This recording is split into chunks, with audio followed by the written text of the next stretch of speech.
নমস্কার বন্ধুরা, আমার চ্যানেলে আপনাদের স্বাগত। তো প্রতিদিনের মতো আজকেও একটা নতুন ধরনের ভিডিও নিয়ে এসেছি। আজ বানাবো সজনে ডাঁটার একটা দুর্দান্ত স্বাদের রেসিপি। আজ আমি যে রেসিপিটা শেয়ার করব তা গরম গরম এক থালা ভাত নিমেষেই শেষ হয়ে যাবে। তো চলুন দেখে নেওয়া যাক আমি কিভাবে এই সজনে ডাঁটার রেসিপিটা তৈরি করি। এখানে নিয়েছি এরকম কচি কচি সজনে ডাঁটা, আর নিয়েছি আলুটাকেও এভাবে সরু সরু কেটে নিয়েছি। এই রান্নাটা আমি সরষার তেলে করব। দিয়ে দিচ্ছি সরষার তেল, দিচ্ছি কালো জিরা আর একটি শুকনো লঙ্কা। এরপর এখানে দিয়ে দিচ্ছি কেটে রাখা আলুগুলো।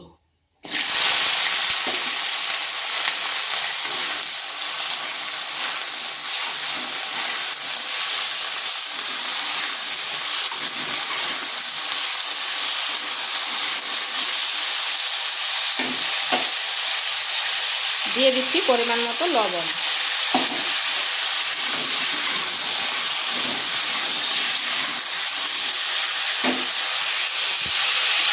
আঁচটা মিডিয়াম টু স্লো করে ঢাকা দিয়ে 2 থেকে 3 মিনিট রেখে দিচ্ছি।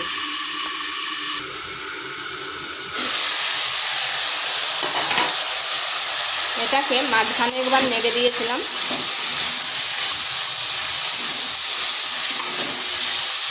আলুটা হালকা ভাজা ভাজা হয়ে গেছে। এরপর এখানে দিয়ে দিচ্ছি কেটে রাখা সজনে ডাঁটাগুলো।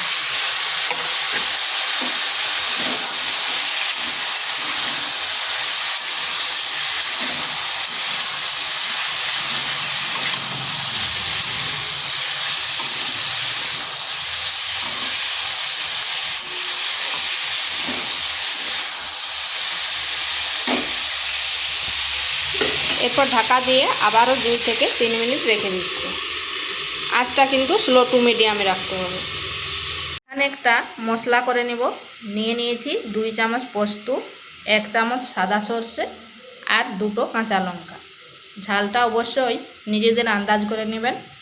এরপর এগুলোকে বেটে নিচ্ছি। এখানে আমি মাঝখানে একবার নেড়ে দিয়েছিলাম।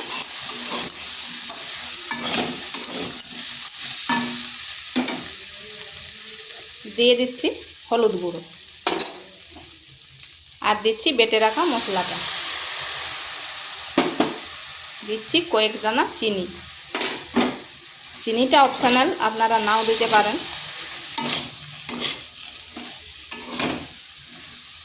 এরপর এই মশলার সাথে ভালো করে কষিয়ে নিচ্ছি।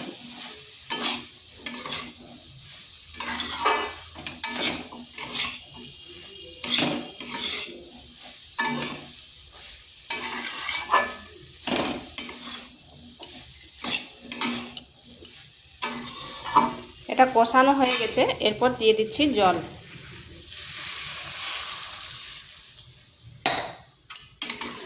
জল খুব বেশি একটা দেওয়ার প্রয়োজন নেই, যেহেতু ভাজার সময় অনেকটাই সেদ্ধ হয়ে গেছে।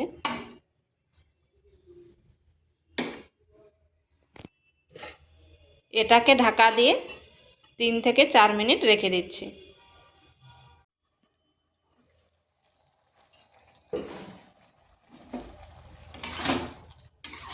তো এটা আমার প্রায় হয়ে এসেছে। আলুটাও সেদ্ধ হয়ে গেছে আর ডাঁটাগুলো তো হবেই, কচি কচি ডাঁটা।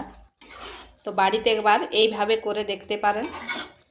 গরম গরম ভাতের সাথে খেতে দারুণ লাগে।